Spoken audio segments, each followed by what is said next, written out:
Moisés era um falso profeta. Assassino. É um caído, é um demônio, foi possuído por demônio. E aí saía matando todo mundo, não respeitava ninguém e blasfemava tudo. Então você vê que Moisés foi um dos maiores terroristas que houve, né? O legislador, na verdade, dos hebreus, que criou as leis para os hebreus, né? Leis essas que são, vamos dizer, compilações de outras culturas, de outras comunidades, do qual ele não queria que essas pessoas soubessem, o seu povo soubesse dessas leis, e por isso ele mandava matar esses povos vizinhos. Então, quer dizer, e Elias, né? A gente pode se aprofundar em cada um deles, né, de acordo com o desenrolar. Mas Elias também um grandiosíssimo terrorista, onde Osama Bin Laden talvez fosse fichinha diante desses caras. Os maiores terroristas talvez fosse fichinha diante desse cara. Eu nem sei como que as pessoas conseguem colocar, Cauã, o nome de seu filho de Moisés ou o nome de seu filho de Elias. Isso é um insulto à humanidade. É como se fossem colocar o nome do filho de Hitler ou o nome do filho de Osama Bin Laden.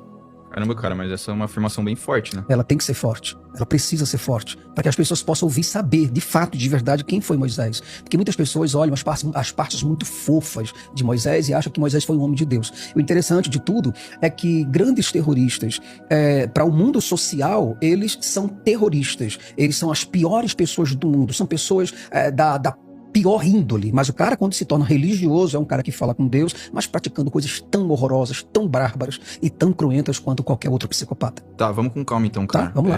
Grandes afirmações requerem grandes argumentos, Com né? certeza. Então, isso por que você está dizendo que de fato Moisés pode ser comparado?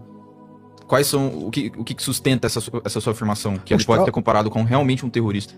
Os próprios registros. Se você pegar os registros de Moisés, o monte que Moisés subia, por exemplo, o Monte Horebe, ou chamado Monte Sinai, esse monte, se você a realidade que Moisés deixou para o povo é que se o povo tocasse no monte, só tocar, não era subir, não era acompanhá-lo, porque ele falava com seu Deus sempre em secreto, Cauã. Então ele subia em secreto. E para que as pessoas não soubessem o que ele estava fazendo lá no monte, ele proibiu terminantemente, com pena de morte, para quem tocasse apenas no monte. Você tá entendendo isso?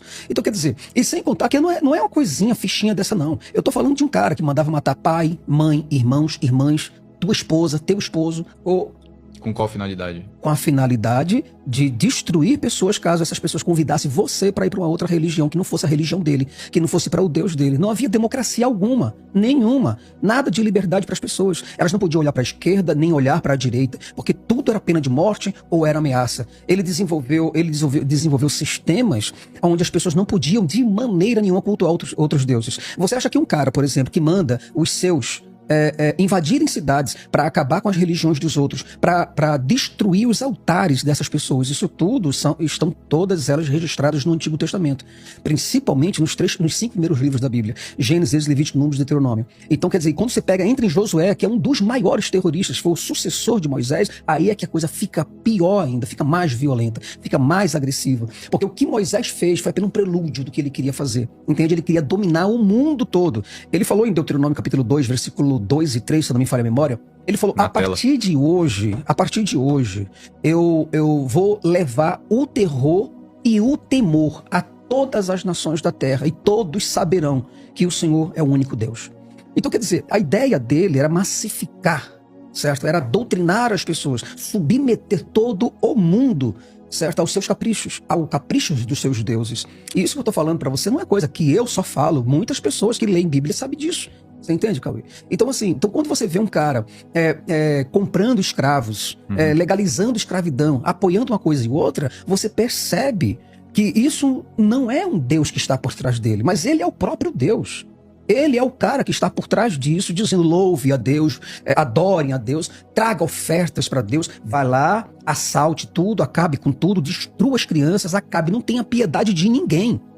E traga o ouro, traga a prata para o santuário de Deus, administrado por quem? Por ele. Ele era o único cara que tinha um olho na terra de cego. Você entende? Então, quer dizer, um cara que mandava exterminar pessoas, sem quem, sem porquê. Determinava leis rígidas, leis que você, nos dias de hoje, seriam completamente desproporcionais ao crime. Você entende?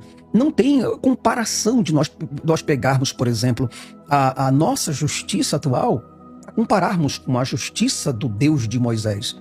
Você entende? Então um camarada que proibia mulheres, inclusive, fazia questão de não lembrar o nome das mulheres, de não querer que mulheres, por exemplo, fossem algum tipo de autoridade. Você tá entendendo, cabelo? Então você vê que esse Deus nada mais é do que o próprio Moisés. O próprio Moisés querendo adoração por causa do seu excesso de narcisismo. Aquele bando de bandidos, de assassinos, que matavam crianças. O diabo chamado Moisés, porque a serpente verdadeira agora é um homem chamado Moisés, que até hoje não se acharam o corpo dele. Não pensem que sou eu que vou acusá-los diante do Pai. Moisés é quem vai acusá-los, aquele em quem vocês confiam. Se acreditassem em Moisés, acreditariam em mim, pois ele escreveu a meu respeito. Mas se não acreditam no que ele escreveu, como vão acreditar no que eu digo? Agora vocês sabem, o diabo é Moisés.